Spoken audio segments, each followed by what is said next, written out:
Hello guys! Welcome back again to my channel. For today's video, ang pag-uusapan natin ay kung saan nga ba ang tamang pwesto ng aircon.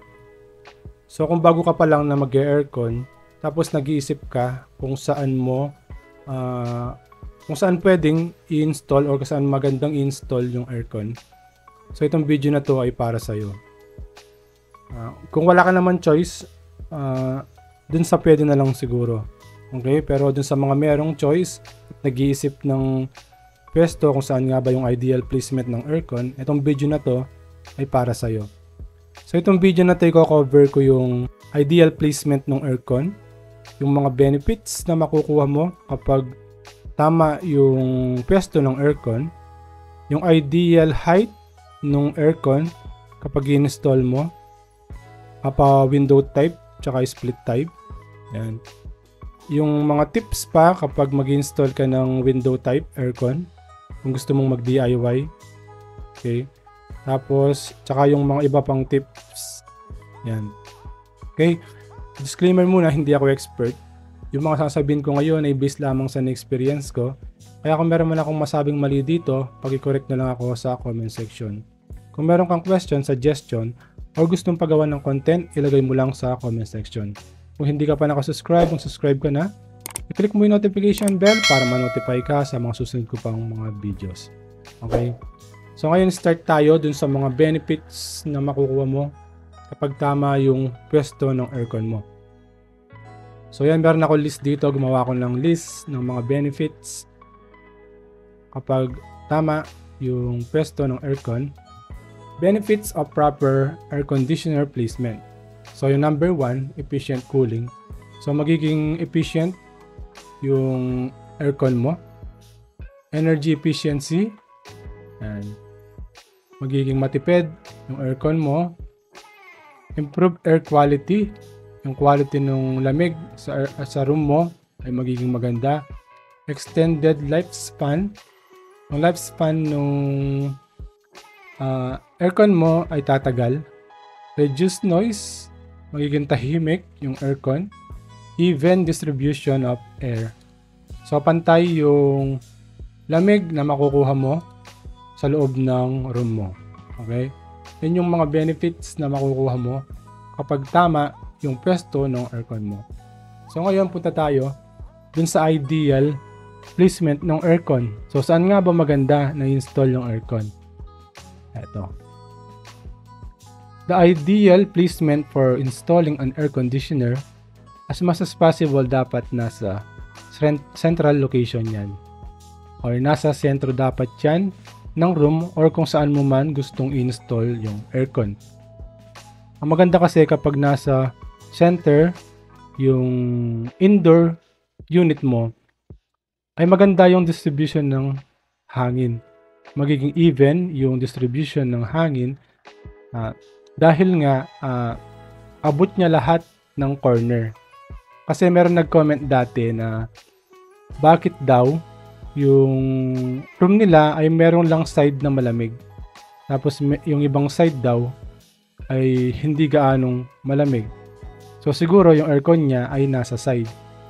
So kasi normally dito sa Pilipinas, dahil limited lang yung lugar kung saan natin pwedeng ilagay yung aircon natin, normally dun sa mga window type aircon ay palaging nasa side yan. Hindi natin kasi pwedeng ilagay sa center dahil nga walang pwesto doon. Yan, kaya usually nilalagay natin yan sa side. Kung wala namang choice, siguro okay na din yan. Pero kung meron kang choice, as much as possible dapat nasa center yan. Madaling gawin to kung split type yung aircon mo kasi nga maliit na butas lang yung bubutasin mo sa pader para ilusot lang yung mga pipes. Okay? So kung wala naman choice, yan, okay na dyan yan. Yan. Pero as much as possible, ang ideal placement ng indoor unit ng aircon ay nasa center. Nasa sentro. Okay? So yan. Next tayo. Ito naman ay yung mga dapat mong ilayo kapag mag-install ka ng aircon. Yan. Yung una ay bintana. Yan. Ito kasi, yung bintana, isa yan sa pinagmumulan ng init. Kasi mula sa labas, minsan pumapasok dyan yung init. So kung yung bintana mo ay direct sunlight, gumamit ka ng blinds or blackout curtain. Ako yung ginagamit ko ngayon ay blackout curtain. Dati blinds yung ginagamit ko kaso pumapasok pa rin yung init. So nagtry ako ng blackout curtain. Ngayon hindi na siya pumapasok yung araw, hindi na siya pumapasok.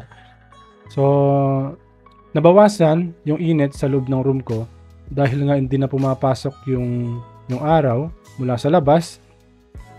Yan, kung gusto mong mag-blackout curtain, ilagay ko sa description yung link kung saan ko nabili yung blackout curtain ko.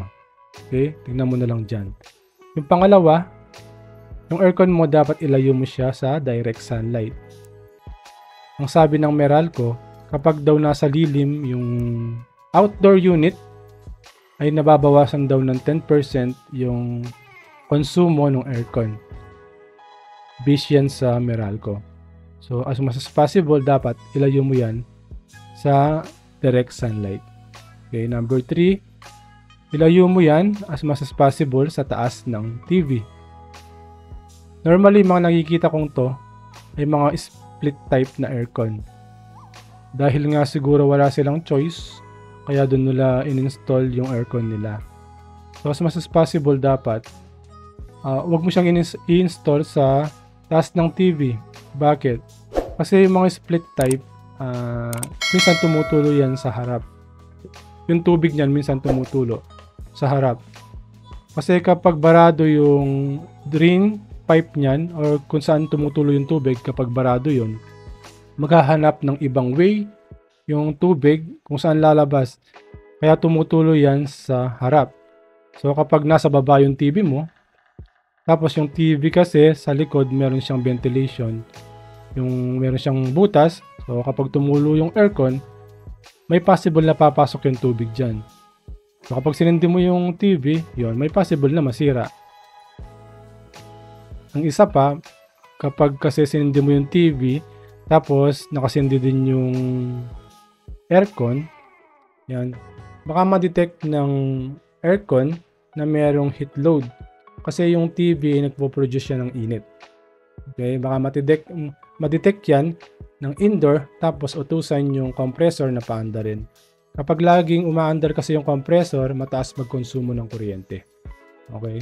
Kung meron ka naman choice, hanggat maaari, wag mong install yan sa taas ng TV. Okay. Number 4, ilayo mo yan dun sa mahirap ma-access. Bakit? Kasi kapag pinaklining mo yan, yung split type kasi hindi na nila tinatanggal. Hindi na nila tinatanggal yung mismong unit, nililinis nila kung saan naka-install. So maglalagay lang sila ng plastic, tapos isprayan nila ng tubig yan. Okay? Kapag mahirap ma-access yan, baka mahirapan yung naglilinis. Saka baka merong mabasa dyan sa mga appliances mo, or kung meron ka mang PC dyan sa baba, hassle din na kapag lilinisin yung aircon mo, ay aalisin mo pa. Basta kung meron ka naman choice, ilagay mo yung aircon mo dun sa madaling ma-access. Okay? Number 5, ilayo mo dun sa mga appliances. Kasi tulad ng sabi ko kanina, dun sa TV, yung mga appliances kasi, nagpo-produce yan ng init. So yung mga appliances, isa yan dun sa mga tinatawag na heat load. So kapag na-detect ng aircon na merong init dyan sa loob ng room mo, lagi niyang uutusan yung compressor na paandarin. Tulad na sabi ko kanina, kapag laging umaandar yung compressor, mataas magkonsumo ng kuryente. Okay? Hanggat maaari, ilayo mo yung mga appliances na nagpo-produce ng init. Okay? So yan, tandaan nyo yung mga yan na kailangan yung ilayo kapag mag-install kayo ng aircon. Okay? So next tayo. Ito naman, yan, nag-provide ako ng mga photos dito, yung mga ideal height ng mga aircon, mapa window type, tsaka split type. Yan. Maganda yung maganda yung pwesto, dapat yung ang pwesto ng aircon natin ay maganda yung height para yung lamig or yung hangin sa loob ng room natin ay maganda yung circulation. Yan. Good circulation. Good air circulation. Para maganda yung circulation ng hangin o yung lamig sa loob ng room natin. So ito yung ideal height ng aircon. Kung meron ka naman choice, sundin mo to. Yan. Dun sa window type, dapat yung height ng aircon mula dun sa floor hanggang dun sa baba ng aircon ay 3 to 4 feet. Yan, sa window type to. Hanggat maaari, yan, i-apply mo yan. Ito naman sa split type, mula dun sa floor hanggang dun sa baba ng indoor unit, yan. Dapat yung ideal height niya ay nasa 7 to 8 feet. Dun naman sa taas, mula dun sa taas ng indoor unit hanggang dun sa kisame, dapat meron siyang 4 inches or 10 mm. Dapat yan hindi dikit na dikit sa split type to. Okay? Yan, kung meron ka naman choice, i-apply mo yan para maganda yung circulation ng hangin. So kung wala ka naman choice, tulad na sabi ko, limited lang yung lugar kung saan natin pwedeng install yung aircon natin. Basta tandaan mo na lang, wag mo na lang i-block yung kung saan lumalabas yung hangin or yung lamig sa aircon mo. Wag mo na lang i-block kung meron man naka-block dyan para maganda yung circulation ng lamig or hangin sa loob ng room mo. Yan. Okay? Next tayo. Ito naman ay sa pag-install to ng window type aircon. So sa pag-install mo ng window type aircon, kung nagdi-DIY ka man, ito yung tandaan mo. Install ang AC sa level surface para maiwasan ang vibration at noise issue. Yan. Kasi minsan yung noise issue ay nasa pag-vibrate yan ng aircon. So kapag nagba-vibrate yung aircon mo, maingay yan. So kaya yung iba nagko-comment sa akin bakit daw yung aircon nila nagba-vibrate. Siguro hindi maganda yung pang-install ng aircon mo. Normal lang na mag-vibrate yung aircon pero maiiwasan natin yan or mababawasan natin kung maganda yung pag-install ng aircon mo. Yan. Tapos gumamit ka ng proper mounting tulad ng bracket or support kung kailangan. Ako gumamit ako ng bracket dun sa aircon ko kaya maganda yung pag-install ng aircon ko, hindi siya gaanong maingay. Lalo na kapag unang bukas. Sa unang bukas mo kasi ng aircon, dun talaga siya maingay kasi nga tinotodo niya yung pag-andar ng compressor. So dapat, ito yung tandaan mo, pag in-install mo yung aircon mo, dapat nasa level surface yan para maiwasan mo yung vibration or mabawasan mo yung vibration tapos hindi siya gaanong maingay. Okay? Ilagay ko na lang yung link, yung bracket na nabili ko, yung maganda yun. Tulad na nakikita nyo dito sa picture. Ganyan yung bracket na nabili ko. Ilagay ko na lang yung link sa description sa mga gustong mag-order. Okay? So next tayo. Ito naman yung proper drainage. Marami din nagkakaproblema dito. Napapansin ko sa mga comment. So ito yung tandaan nyo. Kapag nag-DIY kayo or kayo yung nag-install ng window type aircon nyo, ito yung mga dapat tandaan nyo. So ito yung indoor, ito yung dito sa room nyo, tapos ito yung outdoor. Dapat yung aircon nyo kapag in-install nyo, dapat yung nasa likod ay pababa para yung tubig hindi pumunta dito or hindi magkaroon ng tubig dito sa indoor. Kasi meron nagko-comment sa akin bakit daw tumutulo yung tubig nila dito sa harap. Yan. Siguro yung pagkaka-install nila ng aircon ay pantay lang kaya mas mataas yung nasa likod tapos pababa dito sa harap. So dapat tandaan nyo kapag mag-install kayo ng window type aircon, dapat pababa yan sa likod.